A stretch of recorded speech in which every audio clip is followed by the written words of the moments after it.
guys, Other Deleted Revezzo here, and I thought today I would bring you an unboxing because I got a author copy of a book that I published through Barnes & Noble Nook Press. I wanted to see the quality of those, so why don't we open it together and see what we think.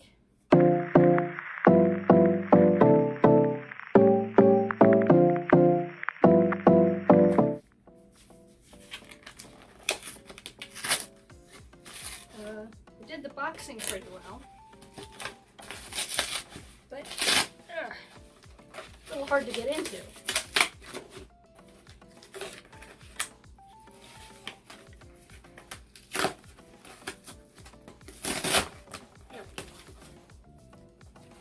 Otherwise, it seems pretty standard.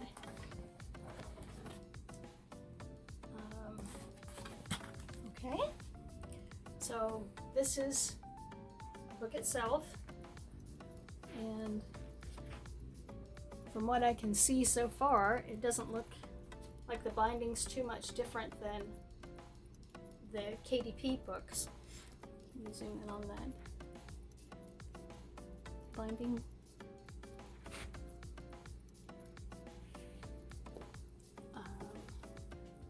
They don't use quite so much glue as KDP seems to. Let me pull down one of my KDP ones and I'll show you what I mean. If I can get up. It's okay, I'll cut all this out.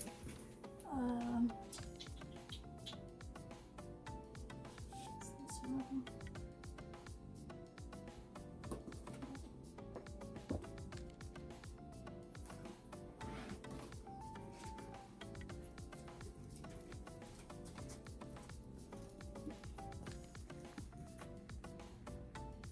If you can see the KDP one, you can see a tad more glue on it than you can on this one. This is the Barnes & Noble one.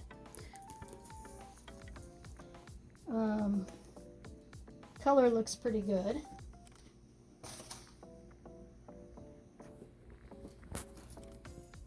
And it's pretty true to what the original files look like. And the paper is kind of thin, but not too bad. It seems more matte than the KDP ones, if you can see the difference. But this one seems like it's got a little more shine to it.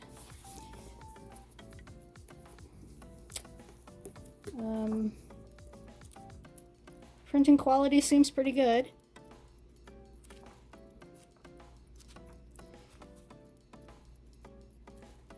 The only, I'd say this is a win so far. The only difference between them, I would say that the paper quality on the KDP one is thicker. But the good part about the Nook Press one is now the book is available at Barnes & Noble, or will be when I hit approve and publish. So look out for that, and I'll leave a link in the description. Oh, and one more thing I forgot to point out. Yes, the Barnes & Noble Press version is smaller in lengthwise only because the first version of it, the KDP version, I did as a 5.5 by 8.5 format. And this one is a 5 by 8 format to match the second book in the series, Iron Paws and the Tinker's Forged Marriage. So don't let that puzzle you. The only thing that puzzles me is the amount of width to the spines being so much different. I expected it to be about the same as this one, since it is a shorter book, or maybe even a little more since it's a shorter book. I didn't expect it to be thinner. And I know some of you are going to ask, the upload process for the Nook Press version. Wasn't too much different than uploading to KDP. You can use a PDF, but you don't have to. You can just upload the doc file. But the confusing part for me was that they don't give the cover template until late in the process of uploading the book. I'm used to getting the template first, making the cover, and having it all ready to upload. But with KDP Press, you upload the file, you upload the book file first, and then it calculates what the cover size will be, and the choice to download the cover template is at the top, I think it's the top right of the screen, of the upload screen. So I found that to be a little fiddly and almost had to call a friend in to say, where do I find the templates? But all in all, it worked out well. And like I said, these should be available soon on Barnes & Noble. So far, the quality of the Nook Press one seems pretty acceptable. Oh, and two more things about this proof copy. Number one, you see this? You see this? This is the KDP. KDP puts this ugly gray bar across your proof copies. This one is the Barnes & Noble Press one.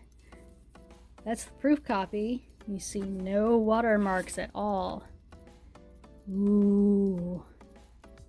I would say that's another plus in their favor. The other thing I was going to say is that I noticed on the box, I don't know if you could see it in the original opening, but the box says that this was printed with Lightning Source, which, if I remember correctly, Lightning Source was the printer that CreateSpace used to use. So it's really cool to see that they're still in business. And I think with all these pluses, I might do another paperback through Barnes & Noble Press in the future. Fingers crossed they don't change anything. So that's my unboxing for the day. I know this was a short video, but they always are. I hope you enjoyed it. I hope you found it useful, and don't forget to like and subscribe. And have a good day. I'll talk to y'all later. Bye.